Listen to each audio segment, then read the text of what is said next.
sholat apakah ada nih sholat, kemudian bahwa Muharram itu kan dalam tanda kutip tahun baru. Nah, bagaimana perhitungannya kalau kita kan tahun baru ya 31 Desember jam 12.00. Nah, kalau Muharram itu pada saat jam berapa, kemudian apakah ada sunahnya dalam artian ada sholatnya atau ada doanya seperti itu. Selain tadi kita menyantuni dan sekalian kita memberikan uang belanja ke istri lebih besar. Terima kasih Ustaz. Wassalamualaikum warahmatullahi wabarakatuh. Ya, atas pertanyaannya, semoga Allah memberikan balasan yang lebih baik. Jadi secara khusus tentang doa tahun baru memasuki awal tahun itu tidak ada dalam sunnah Nabi, adanya merupakan ijtihad para ulama. Kenapa tidak ada dalam sunnah? Karena kita tahu bagaimana mungkin dalam sunnah Nabi. Di zaman Nabi kan belum dikenal tahun baru, baru ada di zaman Umar bin Khattab. Dari situ sudah cukup sebenarnya. Kalau ada broadcast tentang doa tahun baru dan seterusnya, maka hampir bisa dipastikan itu ijtihad para ulama. Yang kedua, apakah karena itu susunan para ulama lantas tidak boleh dipakai? Boleh, karena doa nyusun sendiri kan boleh. Kayak kita doa, ya Allah, luluskanlah anakku ketika ujian UTBK. Itu kan murni bikinan kita sendiri, doa kayak gitu. Tapi boleh nggak doa kayak gitu? Boleh saja. Nah, sehingga kalaupun itu susunan ulama, selama doanya baik, nggak ada yang aneh-aneh, nggak ada yang maksiat atau apa, silakan dipakai kalau ada. Yang kedua, apakah ada sholat khususnya? Sama, tidak ada. Adanya adalah global aja. Sholat sunnah mutlak istilahnya. Ya, kita mau melakukan apapun, termasuk di bulan Muharram, di hari apapun, tidak ada masalah. Ya, memang yang paling ditekankan dari sunnah Muharram adalah saumnya, sebagaimana sudah kita bahas tadi, dan itu berlaku di semua hari. Ini tadi ada bagian yang kelewatan ya, itu ucapan Imam Ali Al-Qari. Ya, ini dia. Beliau mengatakan tentang maksud berpuasa di bulan Muharram itu, ya, lakinna zahir annal murada jami'u syahril Muharram. Yang dimaksud berpuasa di bulan Muharram adalah di seluruh hari-hari di bulan Muharram, silakan dipilih. Bukan berarti 30 hari full ya. Karena kalau full 30 hari kan hanya di bulan Ramadan. Ya, kita silakan pilih selama 30 hari tersebut, sehingga 1, 2, 3 bebas. Jadi emang ini yang paling utama di antara yang lain. Ibnu Qayyim rahimahullah, dia pernah mengatakan begini, ibadah yang paling afdol itu adalah ibadah yang paling pas dengan tuntutan momennya. Kalau kita lihat, kan banyak tuh cerita tentang ibadah paling utama adalah jihad. Kita ketemu hadis yang lain, yang paling utama adalah sholat tepat waktu. Kita ketemu hadis lain, yang paling utama adalah baca Quran. Jadi kesimpulannya ini yang paling utama yang mana ya? Kan semuanya paling utama semua tuh. Lalu kata beliau, yang paling utama dari semua riwayat itu, kesimpulannya, yang paling dituntut pada momennya. Ketika lagi baca Quran, tahu-taunya azan, yang paling utama saat itu adalah jawab azan. Quran berhenti dulu, jawab azan. Ya.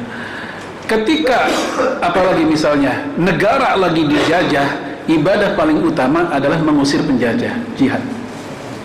Negara udah damai, nggak ada penjajah, tapi mohon maaf kemiskinan ada di mana-mana. Maka saat itu di negeri tersebut ibadah paling utama adalah memerangi kemiskinan. Kemiskinan udah beres, tapi mohon maaf masih banyak orang buta huruf, masih banyak orang bodoh misalnya. Paling utama di negeri tersebut perjuangannya adalah memerangi kebodohan. Ini yang dimaksud dengan ibadah paling utama adalah mana yang paling menuntut pada momennya. Kayak begitu. Wallahu a'lam. Ya. Jadi bagaimana nih kan gitu. Tapi saya tadi menangkap pesan kalau baik budaya ya lakukan saja kan gitu, seperti itu. Itu kira-kira yang pas bagaimana tadi karena saya tertarik dengan statement mengenai antara budaya dengan syariah. Atau warisan para nabi terdahulu. Jadi yang Rasul lakukan tadi dari orang si Yahudi itu bukan syariat si Yahudinya sebenarnya, tapi syariat Nabi Musanya yang diikuti. Ya, perlu diingat kisah dialog tadi, yang diikuti oleh Rasulullah bukan semata-mata perbuatan Yahudinya, tapi perbuatan Nabi Musanya. Kalau perbuatan Yahudi dalam artian kreasi orang Yahudi sendiri, Itu yang terlarang. Itulah yang dimaksud dengan man tasyabbaha biqaumin fahuwa minhum. Siapa yang menyerupai sebuah kaum, dia bagian dari kaum itu. Itu hadis. Itu hadis riwayat Imam Tirmidzi, Ibnu Majah dan yang lain, sanadnya sahih. Dan juga ada hadis lain yang berbunyi mirip, laisa minna man tasyabbaha bighairina. Bukan golongan kami orang yang menyerupai selain kami. Nah, batasan menyerupai itu apa? Ternyata kata para ulama seperti Al-Alqami dalam kitab Aunul Ma'bud dikutip oleh Imam Abu Thayyib Samsul Azim Abadi, maksud dari menyerupai kaum adalah menyerupai hal-hal yang khas pada agama mereka, yang khas. Bukan pada peradaban dunia yang memang itu global, siapapun bisa menggunakan. Contoh yang khas seperti dia muslim tapi dia pakaiannya menggunakan baju ala biksu, yang kita melihatnya langsung ada branding dalam pikiran kita, itu biksu. Ya, kita pun kaget ketika dia ngucapin salam, assalamualaikum. Waduh, ada Solin ngucapin salam nih. Ternyata dia muslim, contohnya gara-gara pakaiannya begitu kan kita kaget.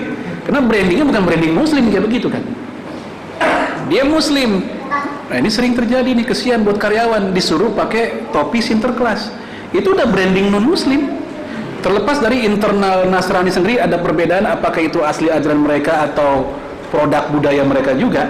Tapi kita tahu itu bukan branding umat Islam gitu.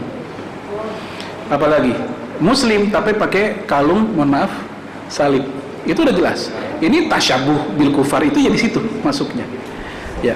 Adapun seorang laki-laki pakai jas, pakai dasi, pakai tanah panjang, pakai pantopel ala Eropa. Ya, ternyata ini pakaian sudah mendunia, enggak lagi menunjukkan sebuah agama. Ini bukan identitas agama. Oleh karena itu para ulama pun mau Indonesia, mau di Mesir, mau di Saudi sendiri, rata-rata mengatakan pakai pantopel, jas, apalagi tadi dasi, itu bukan tasyabuh bil kufar. Karena ini sudah milik di peradaban manapun. Jadi nggak ada masalah yang kayak begitu. Ya, sebab kalau dikatakan baju Islam itu baju koko, enggak, baju koko itu baju Cina. Maka namanya koko, abang. Ya. Apalagi misalnya baju Islam itu gamis. Enggak juga, karena Abu Jahal kan gamis. Abu Jahal nggak kain sarung, apalagi batik, enggak, dia gamis juga. Ya.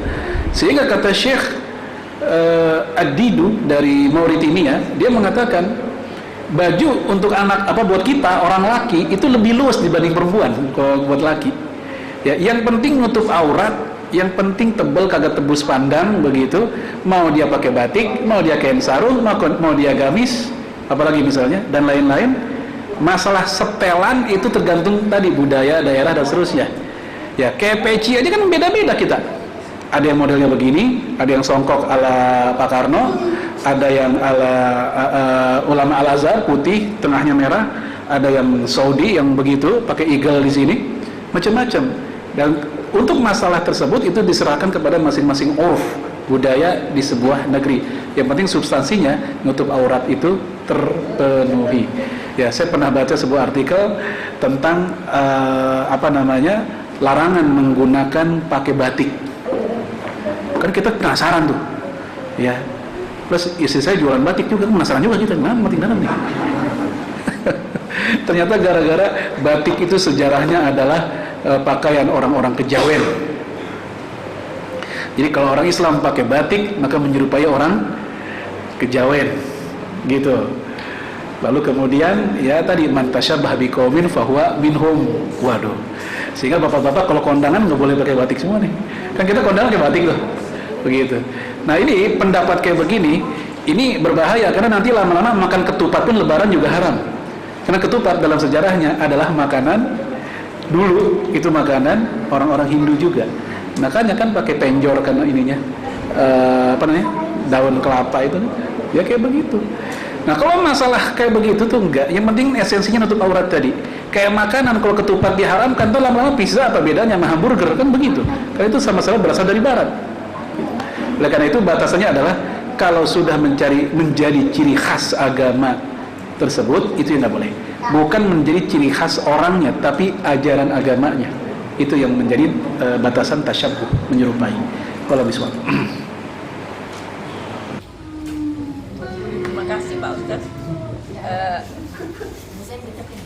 Yang sering kita alami itu Pak Ustadz ya, di mana-mana itu mesti banyak yang mengucapkan ulang tahun, sehingga kita banyak menghafal hari-hari ulang tahun kawan dan saudara dan sebagainya. Jadi misalnya kita hanya mengucapkan Duduk sana. Duduk sana. apa itu, selamat ulang tahun, barokah fi umri dan lain sebagainya, itu menurut kita bagaimana Pak Ustaz? Karena itu sudah merupakan satu kebiasaan di mana-mana ya Ustaz. Jadi kesimpulannya itu boleh atau tidak ya? Untuk ulang tahun terus terang itu masih khilafiyah fikih para ulama sekarang. Yang pertama mengatakan ulang tahun apapun kontennya, acaranya tetap haram. Ini pendapat Mufti Saudi dan orang-orang yang mengikutinya. Ya, alasannya hadis yang tadi sudah saya baca, man tashabbaha biqaumin fahuwa minhum. Mau acara ulang tahunnya dengan acara yang hura-hura, walaupun atau acara ulang tahunnya sudah dimodif sedemikian rupa dengan apa namanya?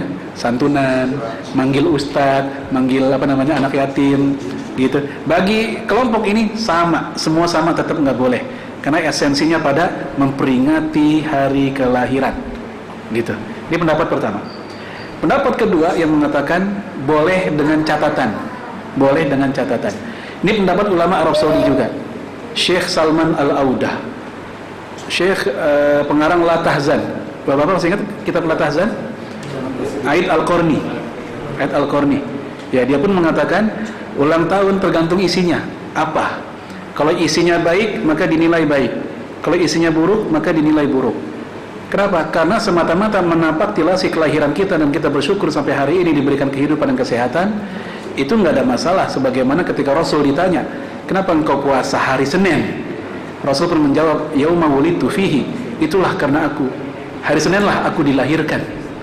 Wa yauma yunzilu alayya, dan hari Senin lah aku diturunkan wahyu.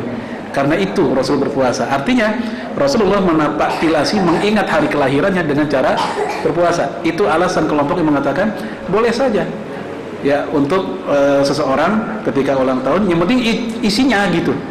Tapi kalau isinya, mohon maaf, tepuk tangan, panjang umurnya begitu ya, lilin ditiup, kemudian jumlah lilin ya kan dia aki-aki nih, lilinnya 71,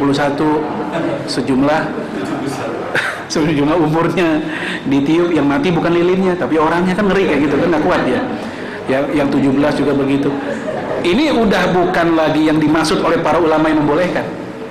Jadi ulama yang membolehkan pun juga mengarahkan agar isinya sudah dimodif dengan kebaikan. Jadi memang ada dua pendapat, sehingga ujung-ujungnya berimplikasi kepada hukum mengucapin selamat. Bagi pihak yang mengatakan haram, otomatis mengucapin selamat juga haram, karena bagi mereka menyelamatkan sesuatu yang haram, ya haram juga. Nah, bagi mereka yang mengatakan boleh, ya selama itu isinya baik, mengucapin selamat pun juga silakan. Apalagi kalau isinya doa, ya barakallahu fi umurik misalnya, kayak begitu. Walhasil ini khilafiyah di ulama kontemporer. Dan jangan lupa, itu kan tingkat pribadi ya, ulang tahun pribadi. Kadang kan ulang tahun milad bukan hanya pribadi, ada perusahaan. Milad Telkomsel, milad Indosat, milad Gunadarma, milad UI, milad Indonesia, apa 17 Agustus kan milad itu. Ya, milad Taman Puspa gitu. Itu milad semua sama.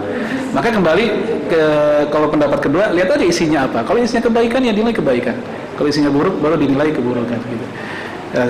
Saya pribadi kalau ditanya ikut pendapat yang mana, saya pribadi ikut pendapat yang kedua sebenarnya. Walaupun saya tidak melakukannya, namun saya tetap ikut pendapat yang kedua. Hal itu ingin dilakukan, silakan. Kalau misalnya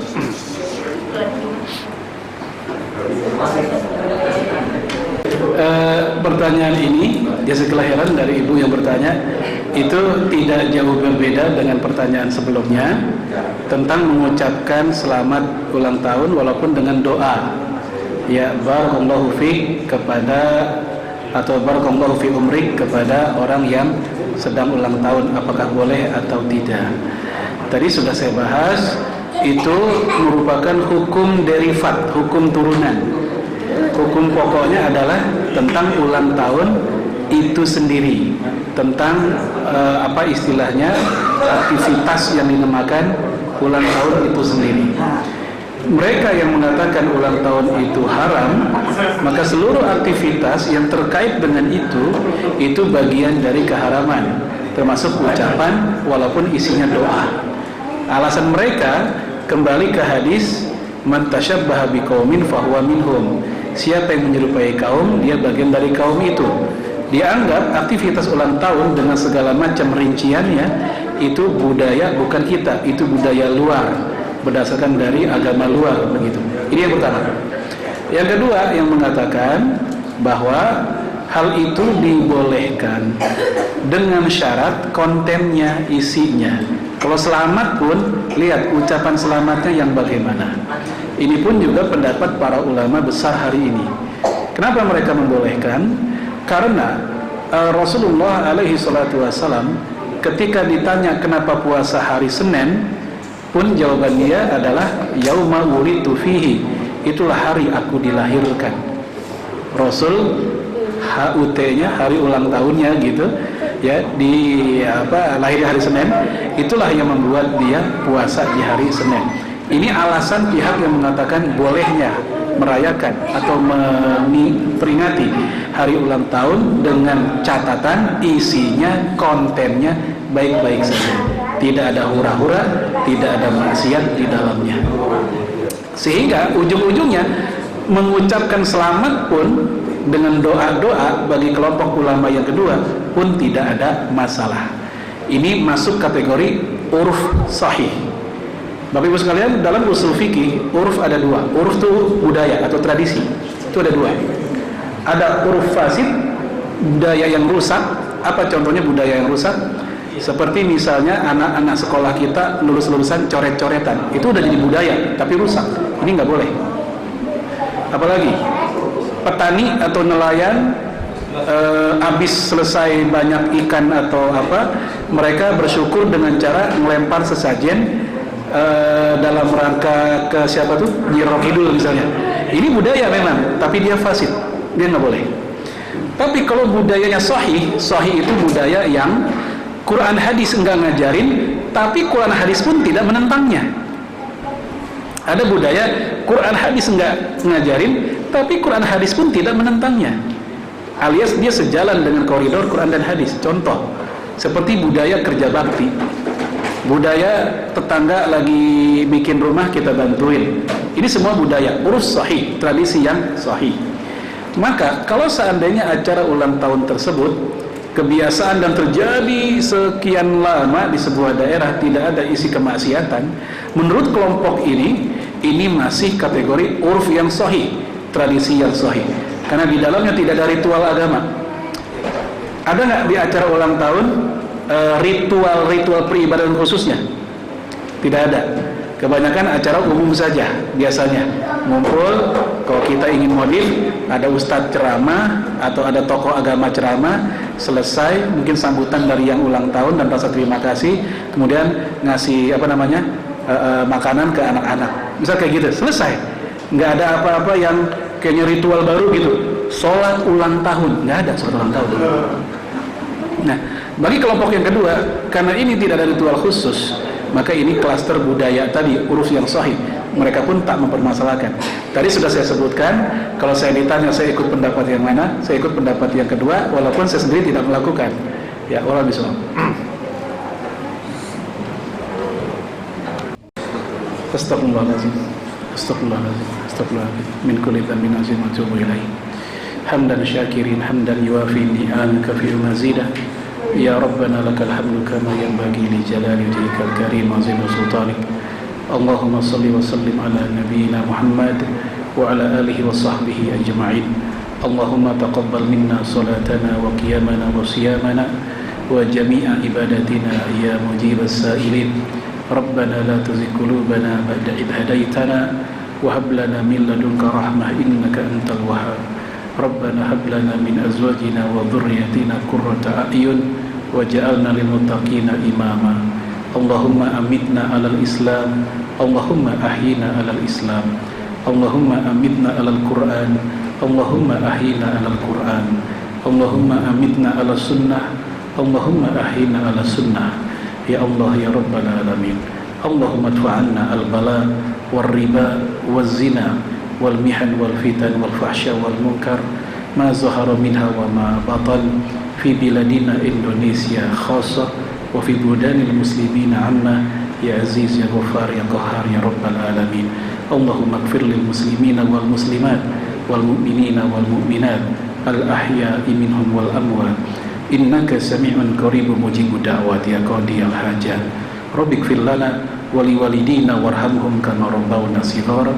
ربنا آتنا في الدنيا حسنة وفي الآخرة حسنة وقنا عذاب النار. وصلى الله على سيدنا محمد وعلى آله وصحبه وسلم. سبحانك رب العزة عما يصفون وسلام على المرسلين والحمد لله رب العالمين. Alhamdulillah, syukron jazakallahu khairan Ustaz. Kami mendoakan mudah-mudahan Ustaz dan keluarga senantiasa dilindungi Allah dan dimuliakan. Mari kita tutup dengan doa kafaratul majelis. Subhanallahumma wa bihamdika asyhadu an la ilaha illa anta astaghfiruka wa atubu ilaik. Atas kekurangan lebihnya mohon maaf. Assalamualaikum warahmatullahi wabarakatuh.